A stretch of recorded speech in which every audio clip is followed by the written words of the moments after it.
guess I'll start with the obvious question. Was just the first practice without Breeze like it, during your time here?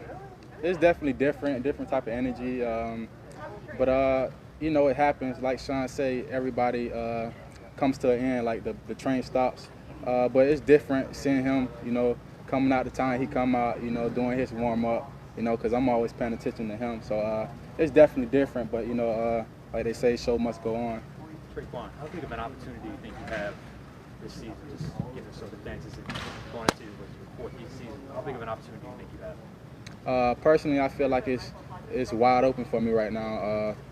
Sadly, Mike being gone for how long he's going to be gone. So the opportunity is basically up to me. If I do what I got to do and I focus on my plays and myself, I feel like the opportunity can be substantial. Tre'Quan, what have you learned about yourself these first few NFL years, about your perseverance or anything else? What have you learned about yourself? Definitely perseverance. I feel like, a lot of times through my career thus far, I've been injured, each year. Like I've been dealing with something. My first year, turf toe, second and third year, basically ankle sprains back to back. So it's going to be hard, but you got to learn how to weather through the storm. You got to trust in yourself and believe in yourself, basically, and that's what I've been doing. And this year, if I stay healthy and I trust in myself, believe in myself, ain't no telling where I can go or how high I can go.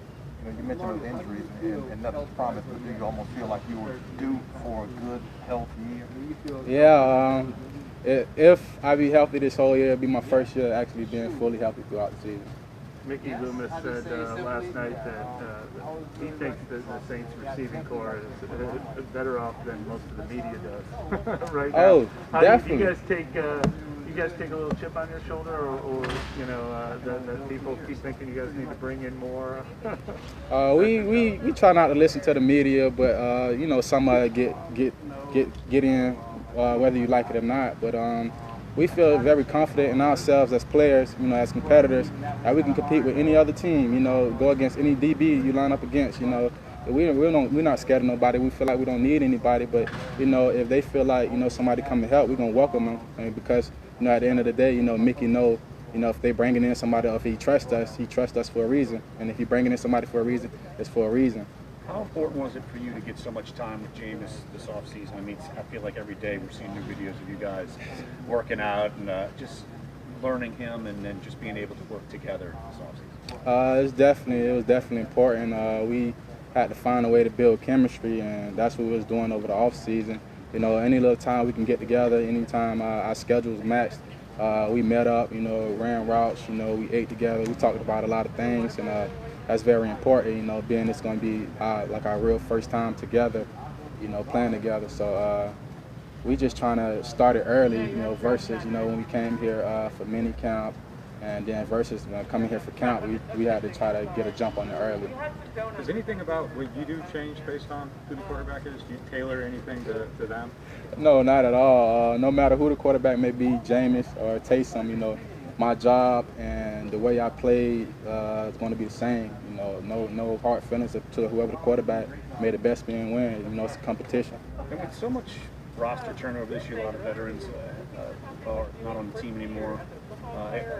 Not even talking about Drew Brees, but all other positions. I mean, how much do you feel like there's almost kind of a feeling in the locker room where a lot of young guys or guys who've been in the league 3 or 4 years like you can kind of be that next push to help this team? I feel like, at the end of the day, I'm going to speak on myself. Now, I'm not always the outspoken guy. Now I'm in a situation where I have to be outspoken, while guys looking up to me to be a leader.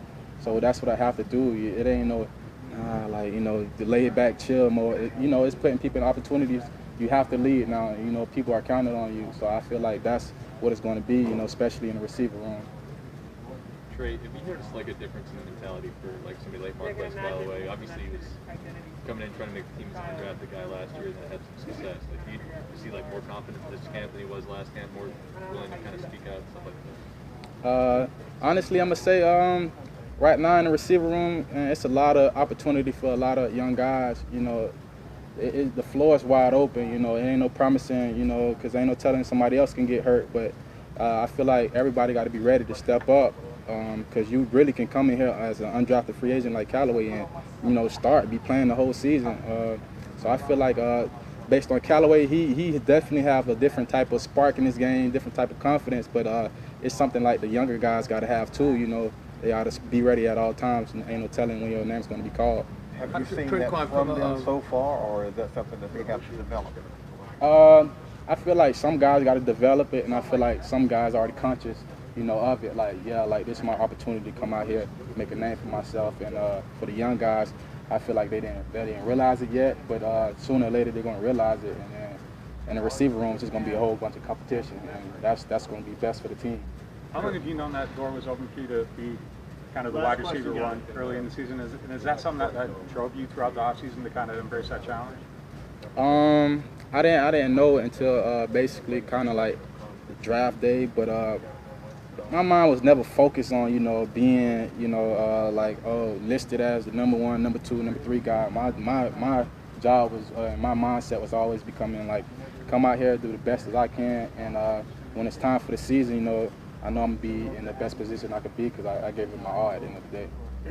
Tre'Quan, when you talk about assignment, alignment from a mental standpoint, where are you at now compared to, you know, your head swimming, you first come on the team, and, you know, where you got to line up, the coverages and all that? How confident? Do you feel like it's second nature when you're attacking the defense? Definitely this year. I feel like I know my alignment and my assignments. I feel like I can, like, say the whole play, and like I can a player probably, coach. I can probably know what the running back doing, you know, what gap he can hit. Like, now I feel very confident. Like, it ain't no second guess in my mind. Like, I can literally go out there and probably say the whole play, know what everybody doing, like, including some of the linemen. Like, that's how confident I am in myself. Cool. Thanks, Tre'Quan. All right. Thank you, guys. Appreciate it. No problem. Trey, you need to try to get him to sell those shirts.